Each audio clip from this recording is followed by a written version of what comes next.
A question I always get asked by my students is which driver model in particular is going to suit me.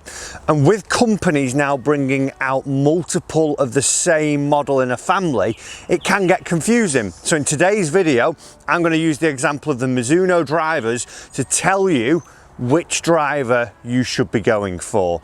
Now this is a guide. It might mean that when you actually go for a fitting, you don't come out for these sort of 3 brackets that I'm going to put them into. But if you can have some understanding of what sort of technology and what sort of golfer each driver is aimed at when you go to look at a new driver, hopefully this guide will make you a little bit more aware of what it is you're looking for. So let's get stuck in right now. So I've got the brand new ST 200 models in my hand here. I've got each variation in the family. And what manufacturers are doing now, whether it's Mizuno, Callaway, TaylorMade, Cobra, whoever it may be, they tend to bring out one model, i.e. the ST 200, and then they have branches off it. So in this family, we've got the G, we've got the X, and we've got the standard ST 200. And there's a reason for them doing that, because each driver offers something a little bit different, which is catered for a specific type of golfer. So we're going to go through 3 categories, and the categories I'm going to put them into a sort of a high handicapper, mid handicapper, and a low handicapper. Like I said a moment ago, it might be that you are a high handicapper and you prefer the low handicapper's driver. When you go for a fitting, which I would say is crucial, you will find out which driver is specific for you. So this is just a guideline for you to get to know. It's not a test, it's not a review. I want to use these 3 drivers as an example to let you know which one you should be going for. Now, if we took all 3 drivers, they all offer a lot of technology. They've all got a composite crown construction, which has got the graphite crown and then the titanium soles, so there's more weight distributed towards the bottom and the perimeters of the driver to allow for maximum forgiveness. We've got some that have got movable weights, we've got some that have got fixed weights, and then each one also offers the wave technology sole, so it looks like a bit of a ripple effect in the driver head there, which again allows them to place weight in different parts of the golf club and maximize the forgiveness. These 3 drivers have also got forged sat beta titanium faces at 17 grams. Again, weight's a big thing with these drivers, allowing them to shift weight around the driver, which you'll find with, you know, pretty much any manufacturer nowadays. They're all about trying to maximize the placement of weight to allow the forgiveness to be at its optimum. Also, each driver also comes like pretty much standard nowadays with the adjustable neck, so you can change the loft. But then, like I said, some of them offer slightly different features. So let's take a look at the low handicappers version first and see what that has to offer.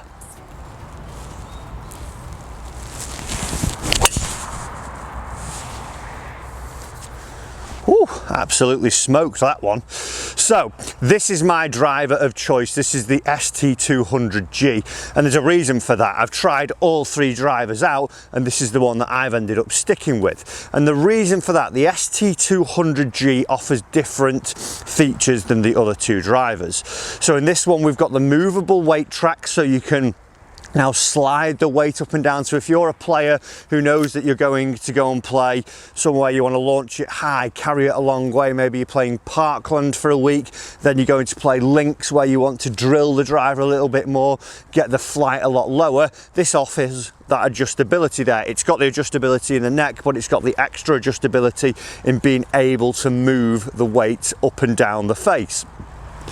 Also, by doing that, you can place the center of the CG forwards, the center of gravity, meaning more weight is closer to the face. What that will do is also lower the spin, because this driver is specifically designed for people who have higher club head speeds.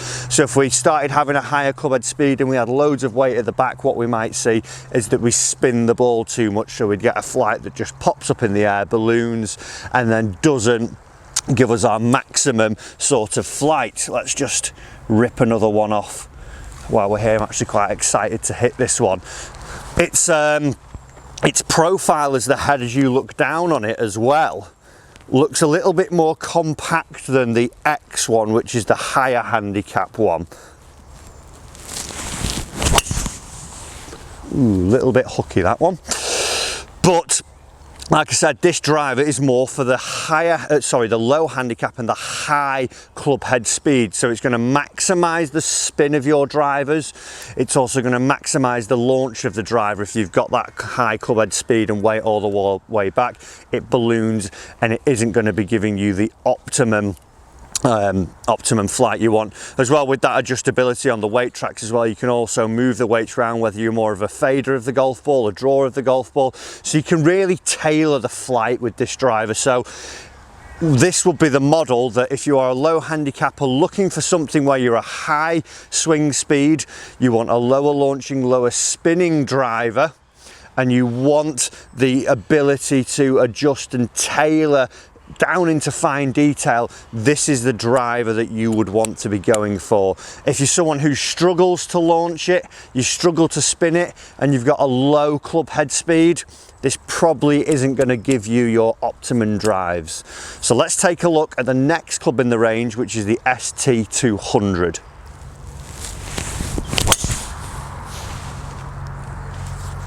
Be good.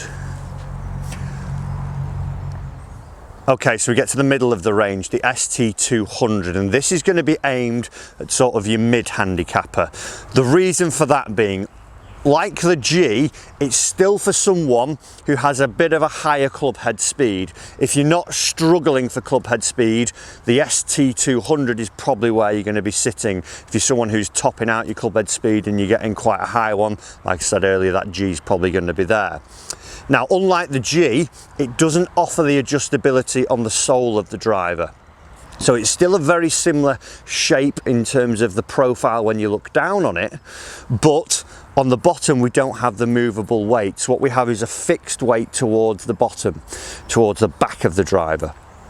This driver, like I said, with the higher swing speed, offers that ability for the player with the higher swing speed to play it, but also gives them a little bit of forgiveness there. So if you're not quite 100% with your driver and you're not looking to really get into super detail and really tailor your driver for you, this would be something that offers you, like I say, that forgiveness. Still going to get the ball out there. It's going to control your spin, so you're not going to see that you're going to get too much spin on the golf ball and see that you're not getting the optimum carry and launch angles from it, but it's still going to allow you that air of forgiveness whilst not worrying about that it's, you know, a driver for someone who's swinging it too slow and looking to optimize everything.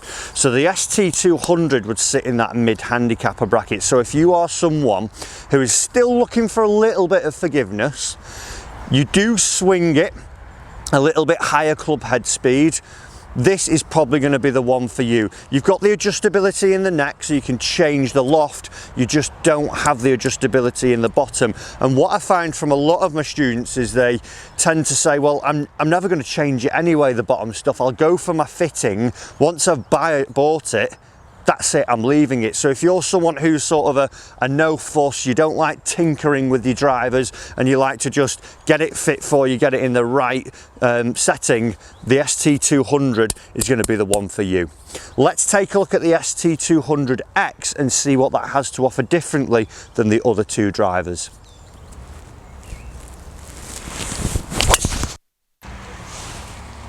So the ST200X, the high handicapper version, we're going to call this one. The reason for that, it's built for ultimate forgiveness, and it's quite fitting actually, because the driver that I've just hit then that you would have seen was probably the worst struck one that I had. It came right out of the heel. It's still got a nice flight. It went straight down the center, and it's actually ended up only a couple of yards away from the good shot that I hit with the ST200. And the reason for that, like I say, is this driver is all about forgiveness. The head shape is slightly different to maximize the weight distribution throughout the head of the driver, so we can see that it's a little bit more towards the perimeter and see that there's going to be more stability for those off-centered strikes. Also, when designing this head as well, it's slightly different to the other two drivers. The reason for that being, it was designed in mind to use a 39 gram shaft. So for the player who's struggling with club head speed with a driver, this is allowing you to still maximize the club head speed that you get. So with it being a little bit lighter, hopefully you would start to see that your speed rises. So you've got something where the head shape's slightly different for speed and forgiveness, and then also they've got a different type of weighting throughout the head. Like the G, we see that we've got movable weight in the G. With this one, we've got an extra weight, unlike the ST200, but it's in a fixed location. So we've got the G with movable weight, we've got the ST200 with just one weight, we've then got the X with two fixed weights, and one of them now, like I say, with the head shape being slightly different, and you can almost tell the little details around the back of the edge of the driver. They've got almost little carvings towards the back, going to help the aerodynamics, but also it allows a little bit more weight to be distributed towards the heel.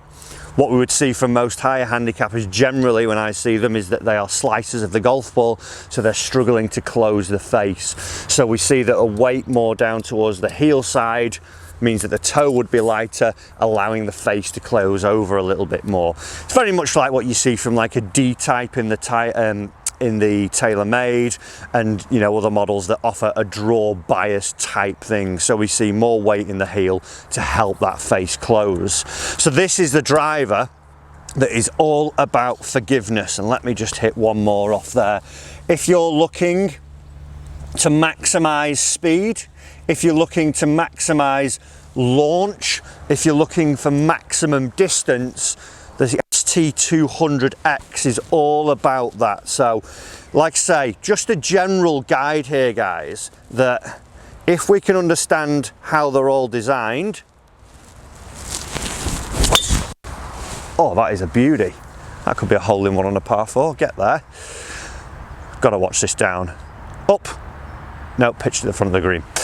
So, like I say, this is just a general guide. Now knowing why drivers are designed differently, hopefully you can start to understand which bracket you would fall in. So if you're someone who wants to launch the driver better, if you want more club head speed, you'd be looking at sort of the higher handicapper model. If you're someone who is swinging it quickly, who already has spin with the driver, you'd be looking for the low handicap stuff. And if you are someone who is right in the middle, you're launching it okay, your speed's okay, but you're not looking to really play around with the driver too much, then you're probably going to be in the mid-range. But like I said at the start, guys, this all comes down to fitting. When you go and try these drivers, you may find that one actually suits you a little bit better than the other. I played a little bit when getting these drivers with the X, and I found it was okay because I don't really spin the golf ball. I have changed into the G because I've had the weights altered into the right locations to see that I get